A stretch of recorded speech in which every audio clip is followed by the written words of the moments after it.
a payment of $400 million. The Obama administration says that was not a paid ransom for the Americans. Do you believe that? No, Greta, not at all. I said it was a ransom at the time. I find it highly suspect that a 36-year-old claim was miraculously solved on the same day that Iran released hostages that they had held for many years. This was clearly a ransom payment to release those hostages, and the wages of it is that we now have more American hostages in Iran. Why do you think the president did this? Coincidental with the time of the release of the time of the nuclear deal. Why? I mean, what do you mean? If it weren't ransom, wouldn't you have come up with a better way to do this? Now, what also happened at the same time this cold hard cash was flown in to Iran in an unmarked aircraft, and these hostages were released, was the final implementation of the nuclear deal with Iran. And obviously I and many others had been sharply critical of the president for not negotiating the release of all these hostages before he even sat down at the table to talk about the nuclear deal. So I suspect that he wanted to have these hostages gone, even though the price of it was $400 million in small unmarked bills flying into Iran on a unmarked aircraft, like it was a drug cartel transaction, not a legitimate negotiation between two governments. Now, just to get this straight, this was money that the United States had from before the revolution in 1979, right? This was part of a settlement with Iran about the funds? Well, it was disputed money related to a transaction with the Shah of Iran before the Ayatollahs took over in 1979. It hadn't been disputed for 36 years. And then just miraculously, on the day that hostages were released and the Iran nuclear deal was implemented, they finally resolved that dispute. And they've given Iran more money than they were entitled to under their claims and the regular rules of interest accrual.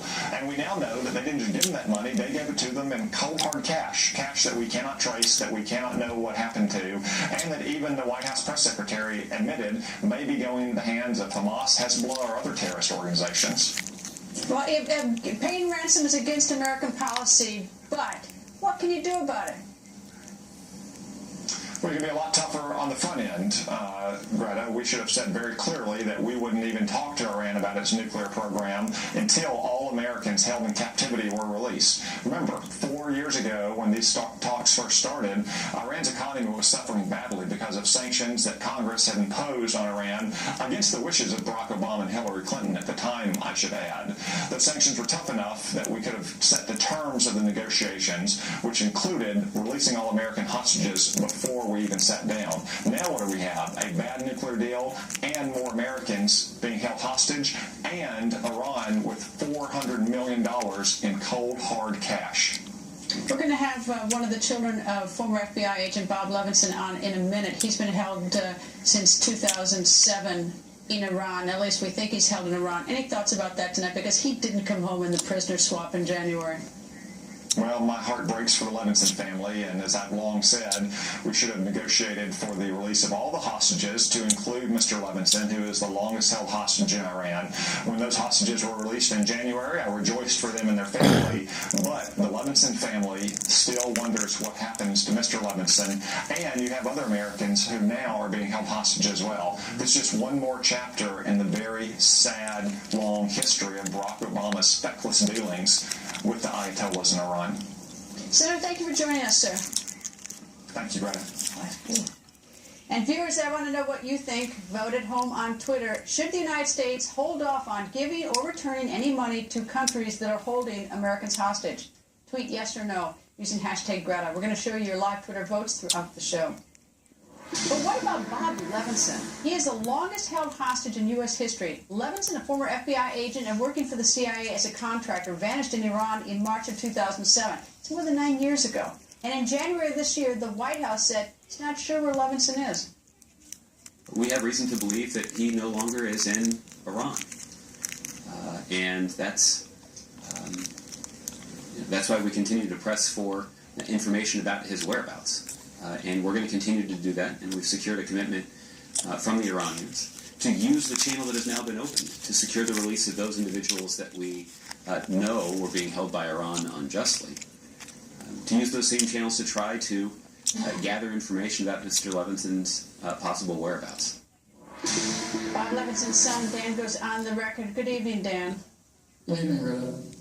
Dan, your family has written another letter to Iran today. What are you seeking?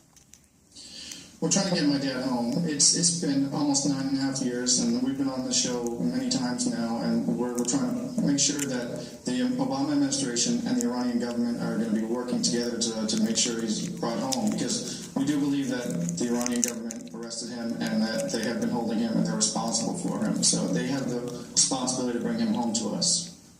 Do you believe the Obama administration either A, knows what happened to your father or where he is, or B, is just not putting the right pressure on to get it done? I think until my dad is brought home, it's never going to be enough.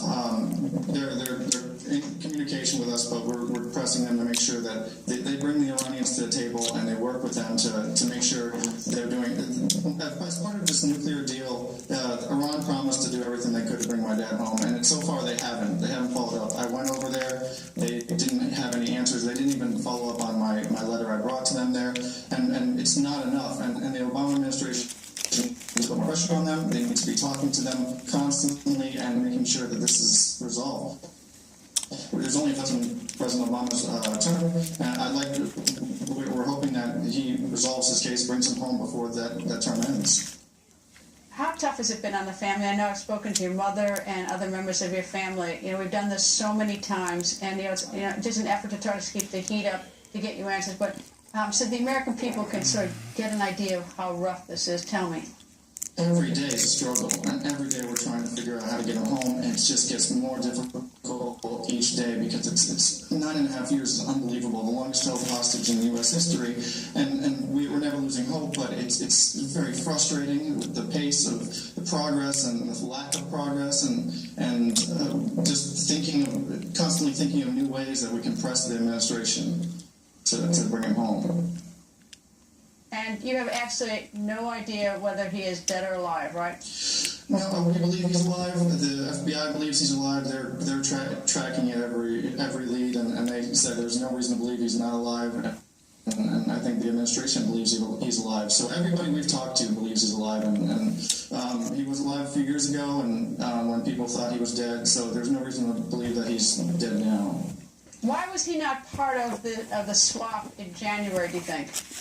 I think the fact that the Iranians have not even admitted to having him, even though it's very clear to anybody who knows the basic facts, he was arrested, he was on a tiny island with heavy security. Of course the Iranians arrested him, and of course they know where he is, but they're not saying that, and that has been a roadblock for everything, and we need the administration to press them harder on this and not give them any kind of out to suggest that they don't have him. Dan, thank you. Thank you for having us once again. Well, mixed signals from the White House. Iranian state media claiming the $400 million payout was ransom. But today, White House Press Secretary Josh Earnest said this. Was this money ransom for the folks that were released? No, it was not. It is against the policy of the United States to pay ransom for hostages. Ransom or not? And is this a dangerous precedent for the White House to set? Lieutenant Colonel Oliver North is here to go on the record. Good evening, sir. Been there, done that. $400 million, is that ransom? Sure. I mean, this is clearly ransom. Why else would you move it in foreign currency, shrink-wrapped on an aircraft in the middle of the night? This is ransom. All right. How is this different from what you did? Well, first of all, the Iranians paid us. We didn't pay them. You may remember the transaction was Israeli tows, which had been doctored so they wouldn't work, shipped, and for each shipment we received a hostage and millions of dollars, which, of course, I used for the Nicaraguan resistance. That's a matter of congressional record, as they'd say. The reality of it is this is blatant. It's, however, not something that's unique. It's not a precedent, notwithstanding what people would say. In fact, the very first president to get a congressional authorization to pay ransom was Thomas Jefferson. I think what people object to, though, is it's against current American policy to do this. Well, look, in fact, you may remember a few years back, I was involved with some of the American hostages held by the FARC down in Nicaragua, or down in Colombia. The 3 American hostages held for 5 years by the FARC finally arrested the people who had them. A deception operation was pulled, and there were millions of dollars offered to the FARC, but were never delivered. We have a rewards for justice program that I've seen employed in places like the Philippines, where $1 million is offered for the safe return, the information leading to the safe return of a particular hostage or group of hostages. So it's not unprecedented. However, this administration asked Congress, and Congress went along with it, making the payment of ransom illegal immediately after a New York Times correspondent who had been held hostage was suddenly freed and